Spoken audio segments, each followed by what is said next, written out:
creative continuity. We bring the convention to you. All right, creative continuity. We're here with Fred Hembeck. What was the thing that attracted you to comics? Well, you know, just reading comics when I was a kid attracted me. First comic I got was a spooky comic, Casper's Friend, you know. But then I got a little older and got involved with the Superman comics. Okay. The Bizarros was one of the things that really got my attention. And I always wanted to draw. I was, you know, drawing when I was younger. And it seemed like a logical conclusion that if I liked comics and I like to draw, put two and two together, and here I am. How long did it take you to master your art? Well, I can't say that I mastered it, but it took me a while to get good enough to be, you know, published. I was probably in my mid-20s or something. Of course, I tried to start drawing in a kind of a serious manner, the regular superhero type stuff, and that didn't really go over too well when I took the portfolios up to Marvel and DC. So I just doodled some cartoony stuff just to keep myself drawing.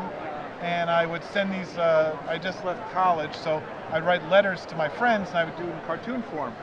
And then I also sent a couple of letters into, because I'd sent letters into Marvel and DC to be published, you know, the way they had letter columns, regular letters, and I decided to send a few in cartoon form, and that caught the attention of one of the writers, and he asked me to redraw it, because it was all in color and everything, in black and white, and they published it, and that kind of snowballed from there. You destroyed Marvel Comics, so to speak? Yes, I did. Now, what inspired that? Well, that was, that's a long story, but the basic thing was there was some sort of a rumor going around that the guy in charge at the time, Mr. Jim Shooter, was going to destroy Marvel Comics. And he said, hey Fred, because we had done this thing called the Fantastic Four Roast a year or so earlier, why don't we do like a spoof of that, you know, but we can't use me. I said, well, we'll call it Jim Shooter Destroys the Marvel Universe. He says, well, Marvel wouldn't, you know, like that because, of course, I'm one of the employees there. But we can have, you know, you because you have a character of your own.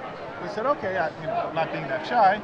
I said, all right, I'll do it. And then we kind of took it from there and made kind of like a parody out of the whole thing. Well, it was kind of a long, odd process because in the middle of the thing, Mr. Jim Shooter got fired from Marvel. Wow. And so it kind of got delayed for a couple of years.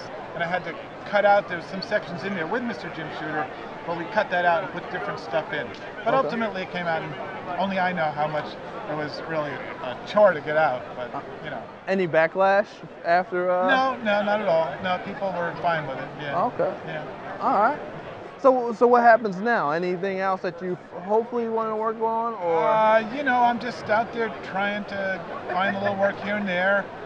You know, you do stuff on eBay now, and you can sell almost anything, which is wonderful. Didn't really used to happen in the old days. There's some talk of maybe collecting some of my work for Marvel, but we don't know if that's actually going to happen.